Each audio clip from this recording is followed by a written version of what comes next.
সম্মুখে নামাজের ফরজ ওয়াজিব ও নামাজ ভঙ্গের বিষয়ে কিছু আলোচনা করব ইনশাআল্লাহ।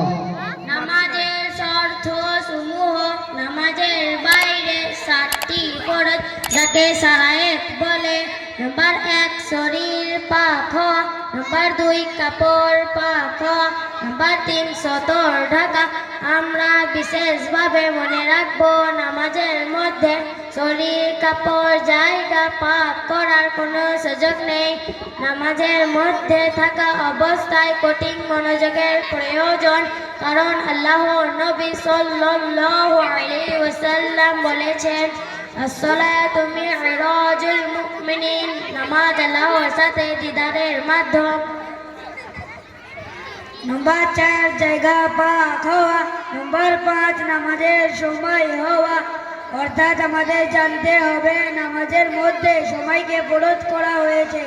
নামাজ আদায় করার শর্ত হলো যে সময় তার জন্য নির্ধারণ করা হয়েছে সেই সময়ের মধ্যে পড়তে হবে। সময়ের পূর্বে পড়লে নামাজ হবেই না, আর সময়ের পর পড়লে কাজা হয়ে যাবে।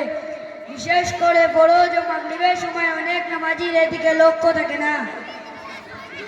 নাম্বার 6 কিবলা দিকে মুখ করা। নাম্বার 7 নিয়ত করা। নিয়ত অত্যন্ত জরুরি। নিয়তের ব্যাপারে হাদিসে নবী সাল্লাল্লাহু আলাইহি ওয়াসাল্লাম বলেছেন, ইন্নামাল আ'মালু বিন্নিয়াত, অর্থাৎ আমলের ফলাফল নিয়তের উপর নির্ভরশীল। এই জন্য আমরা প্রতিটি আমলের পূর্বে নিয়ত ঠিক করে নেব, নাহলে সমস্ত আমল নষ্ট হয়ে যাবে। হাদিসে আছে, ইখলাসবিহীন আমল উহুদ পাহাড় স্বর্ণের সমতুল্য হলেও তার কোনো মূল্য নেই। নামাজের আরকান। নামাজের ভেতরে 6টি ফরজ যেগুলোকে আরকান বলে। নাম্বার 1 তাকবীরে তাহরিমা, আল্লাহু আকবার বলা। নাম্বার 2 কিয়াম করা, অর্থাৎ সোজা হয়ে দাঁড়ানো। নাম্বার 3 কিরাত পড়া। তাকবীরে তাহরিমা ও কিয়ামের ব্যাপারে জামাতের রাকাত ধরার সময় বিশেষ খেয়াল রাখা জরুরি।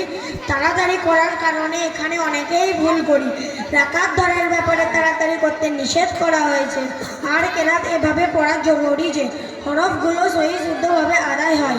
এতটুকু আওয়াজে কিরাত পড়া উত্তম যে সে যেন নিজেই শুনতে পায়। নাম্বার 4 রুকু করা। নাম্বার 5 2 সাজদা করা। নাম্বার 6 শেষ বৈঠকের তাশাহুদ পরিমাণ বসা।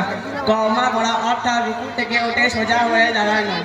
ও জালসা করা, অর্থাৎ 2 সেজদার মাঝখানে স্থির হয়ে বসা। এই দুটি অবস্থায় 1 তাসবিহ পরিমাণ সময় দেওয়া ওয়াজিব। যদি সময় না দেওয়া হয় তাহলে সহ সেজদা করা ওয়াজিব হবে, আর যদি সহ সেজদা না করা হয় তাহলে নামাজ নষ্ট হয়ে যাবে। নামাজের ওয়াজিব 14টি। ওই সমস্ত কাজ যেগুলো ভুলে ছেড়ে গেলে সাজদায়ে সাহু করতে হয়। সাহু সাজদা না করলে নামাজ নষ্ট হয়ে যাবে। নাম্বার 1 সূরা ফাতিহা পূর্ণ পড়া। বুখারী হাদিস নাম্বার 756। নাম্বার 2 সূরা ফাতিহার সঙ্গে অন্য একটি সূরা কিংবা ছোট 3 আয়াত অথবা বড় 1 আয়াত মিলানো। বুখারী হাদিস নাম্বার 776। নাম্বার 3 ফরজের প্রথম 2 রাকাতকে কিরাতের জন্য নির্ধারিত করা। মুসলিম হাদিস নাম্বার 451। নাম্বার 4 সূরা ফাতিহাকে অন্য সূরার আগে পড়া। তিরমিজি হাদিস নাম্বার 246। নাম্বার 5 নামাজের সকল রকম ধীর স্থিরভাবে আদায় করা। আবু দাউদ হাদিস নাম্বার 856। নাম্বার 6 প্রথম বৈঠক করা। বুখারী হাদিস নাম্বার 888। নাম্বার 7 উভয় বৈঠকে আত্তাহিয়াতু করা। বুখারী হাদিস নাম্বার 830 থেকে 831। মুসলিম হাদিস নাম্বার 402 থেকে 403। নাম্বার 8 প্রত্যেক রাকাতের ফরজ এবং ওয়াজিবগুলোর তারতিব বা সিরিয়াল ঠিক রাখা। নাম্বার 9 ফরজ ও ওয়াজিবগুলোর কে স্ব স্থানে আদায় করা। বাদায়ুস সানায়ে 1689।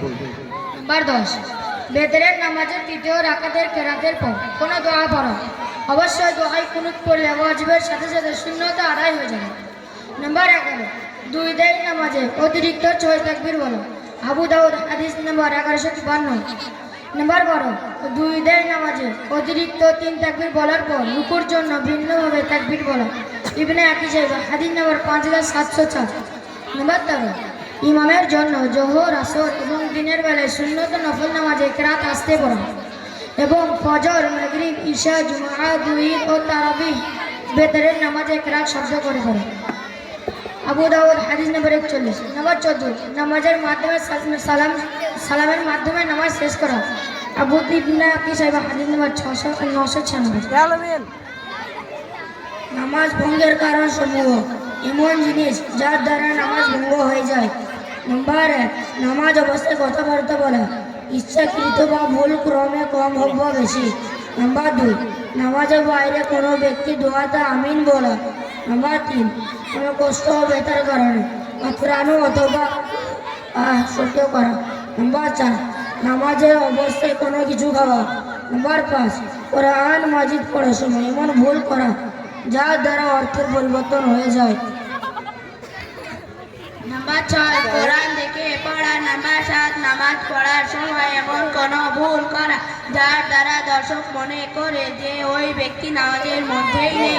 নাম্বার 9, কেবলা দিক হতে বিনা কারণে বক্ষ ঘুরিয়ে নেওয়া।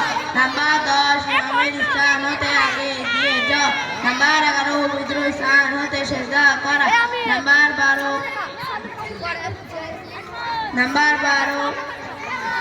নামাজে কোনো ফরজ ত্যাগ করা।